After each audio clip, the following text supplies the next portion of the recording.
Teruskan majlis ilmu kita dengan baca potong hadis dengan tajuk solat sunat, solat tasbih. Sayyidina Abdullah bin Umar radhiyallahu an berkata, Rasulullah sallallahu alaihi wasallam telah mengutuskan Sayyidina Ja'far bin Abi Talib radhiyallahu an ke negeri Habsyah. Apabila beliau pulang ke Madinah, baginda sallallahu alaihi wasallam telah memeluknya. Dan baginda sallallahu alaihi wasallam mencium bahagian di antara kedua-dua matanya, yakni dahi. Dan baginda sallallahu alaihi wasallam bersabda, "Mahukah aku berikan kepadamu? Mahukah aku berikan berita gembira kepadamu? Mahukah aku kurniakan kepadamu? Mahukah aku berikan hadiah kepadamu?"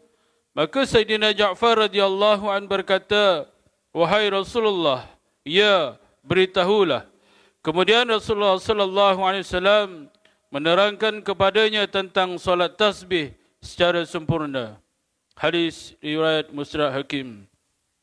Sayyidina Fadalah bin Ubaid radhiyallahu an berkata, semasa Rasulullah sallallahu alaihi wasallam duduk, tiba-tiba seorang lelaki masuk ke masjid dan terus bersolat. Kemudian beliau berdoa dengan berkata, "Ya Allah, ampunkanlah aku dan rahmatilah aku." Oleh sebab itu Nabi sallallahu alaihi wasallam bersabda, "Kamu telah gopoh apabila kamu duduk setelah selesai solat, maka pujilah Allah Subhanahu wa taala dengan pujian yang paling layak baginya dan bacalah selawat ke atasku, kemudian barulah berdoa." Sayyidina Fadalah radhiyallahu an berkata, kemudian selepas itu seorang lelaki lain telah bersolat lalu dia memuji Allah Subhanahu wa taala dan berselawat ke atas Nabi sallallahu alaihi wasallam. Maka Nabi sallallahu alaihi wasallam bersabda, "Wahai orang yang bersolat, sekarang berdoalah, doa kamu akan dikabulkan." Hadis riwayat Tirmizi. Sayyidina Abu Bakar radhiyallahu an berkata bahawa beliau mendengar Rasulullah sallallahu alaihi wasallam bersabda, "Mana-mana hamba yang telah melakukan apa-apa dosa, kemudian dia terus berwuduk dengan sempurna, lalu berdiri menunaikan solat 2 rakaat, kemudian dia memohon keampunan kepada Allah Subhanahu wa taala, maka pasti Allah Subhanahu wa taala akan mengampunkan dosanya." Kemudian baginda sallallahu alaihi wasallam membaca ayat, "Wallazina idza fa'alu fahishata aw zalamu anfusahum zakarullah ila al-akhir."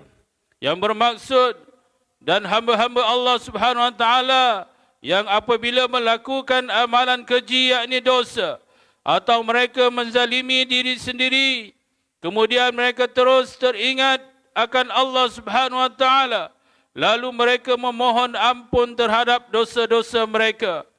Siapakah yang boleh mengampunkan dosa-dosa selain daripada Allah Subhanahu wa taala? Hadis riwayat Abu Daud.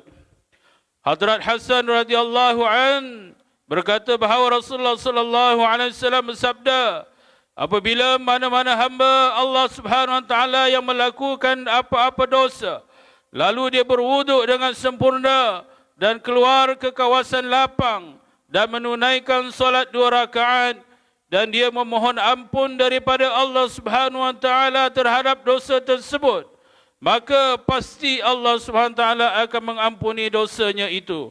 Hadis riwayat Baihaqi. Alhamdulillah, tuan-tuan mendengar beberapa potong hadis dengan tajuk solat sunat, solat tasbih. Mudah-mudahan yang itibar bagi kita dapat amal. Dan kita sampaikan kepada sahabat-sahabat kita dan keluarga kita yang tak ada majlis ini, insyaAllah. Sudahi majlis dengan tasbih kafararan surah Al-As. Bismillahirrahmanirrahim. Subhanallah yuhamni, subhanakallah yuhamdika. Asyhadu an la ilaha illa anta astaghfiruka wa atubu ilaih. Bismillahirrahmanirrahim. Wal-'as innal insana lafi khusr illa allazina amanu wa 'amilus solihat wa tawassaw bil haqqi wa tawassaw bis sabr. Sadaqallahul 'azim.